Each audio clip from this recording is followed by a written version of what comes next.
Hi, BookTube. I was trimming my beard and I trimmed a little too far, and then I just said, all right, whatever, I'll just shave it all off. It's getting hot here in Texas anyway. And also, it had been kind of a while since I had gone totally clean shaven. But I didn't realize until after I was done that if you watch my videos from the first until this one, it looks like I'm progressively losing more and more hair off my head. We are well past the second week of Rocket Summer 2025, and I have finished my book for week two from the 1940s, Earth Abides by George R. Stewart. I meant to make a video on this book on Monday or Tuesday, but there's construction going on beside the house. We have this natural gas pipeline that is pretty close to the house. They're currently in the process of moving it further away, fortunately, but right now they are kind of taking apart the old one, and what that has involved for the past few days is taking a backhoe back there and just banging it into the ground over and over again, and shaking the house and freaking out the dogs and making this an unsuitable environment in which to film a video. But it seems like they've taken a break for now, so I can go ahead and get this out of the way. And so this is a book that deals with an Old Testament level plague that hits the world and wipes out 99.9999% of humanity. A post-apocalyptic novel by definition, but not one that includes the typical business that you have come to associate with post-apocalyptic fiction at this point. No zombies, no desert warlords or bandits or gangs or anything like that. And the actual apocalypse is caused by a virus that, when you catch it, you get a fever, you go into a coma, and you die. It's not, it's not particularly gruesome. We focus on this one character who, throughout the novel, goes by Ish. His first name is Isherwood, and his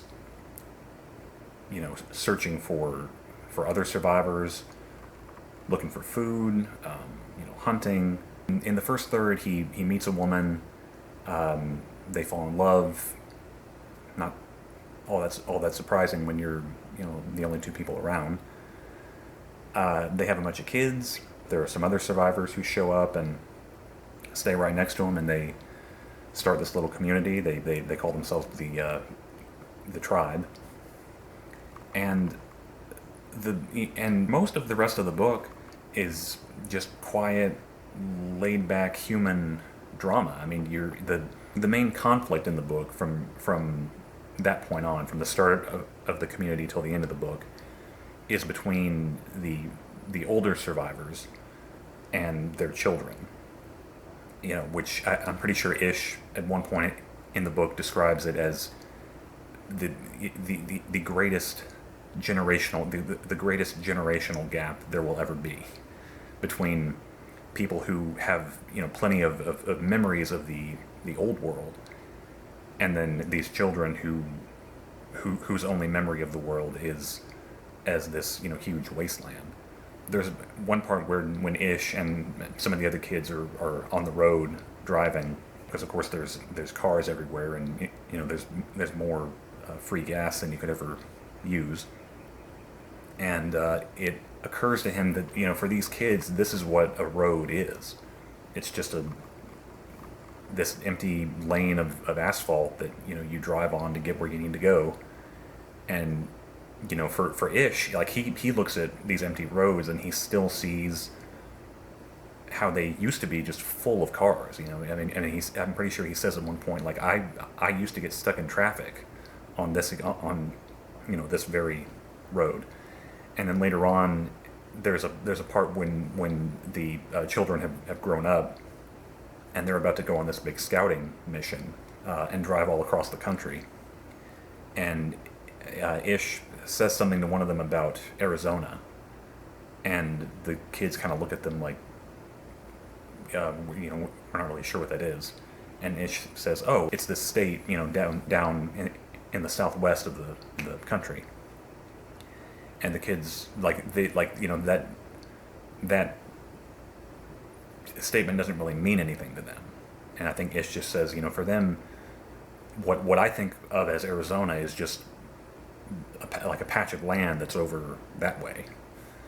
And that that feeling of being disconnected, from his kids and then later his grandkids.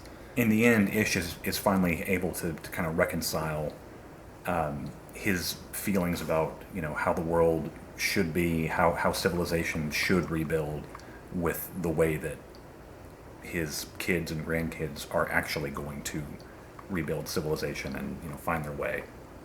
The prose in the first third is very methodical. It's very like one foot in front of the other. Like Ish does this, and then he thinks this, does this, thinks this, action, thought, on and on. And that works because the actions of Ish kind of mirror the writing style. And on the inside cover, there's a quote from one of the reviews that says that the book is fascinating in the same way that Robinson Crusoe is. And you really do feel that in the first third. It's the same kind of, you have a character who is all by himself, stuck in kind of a tough situation, and you're just seeing him slowly, step by step, work his way out of it. I might sound like I've got some reservations about this book, and I honestly don't. But it's just it was a huge change of pace coming after War of the Worlds, and also I had to adjust my expectations. Being so used to post-apocalypse being like a synonym for zombies or mutants or whatever. But so it's post-apocalypse that serves as the setting for survival and human drama. And it probably wasn't intended to be this, but it feels kind of like Stewart is stretching the limits of science fiction. He's like how much can we pare down this science fiction premise to where it's still technically science fiction, but it just feels like a very basic and relatable human story. In the end, I really enjoyed this, and in just the couple of days since finishing it, I can feel that I'm just going to grow to appreciate it even more as time goes on. And so yeah, that is book 2 for week 2, and book 3 for the 1950s.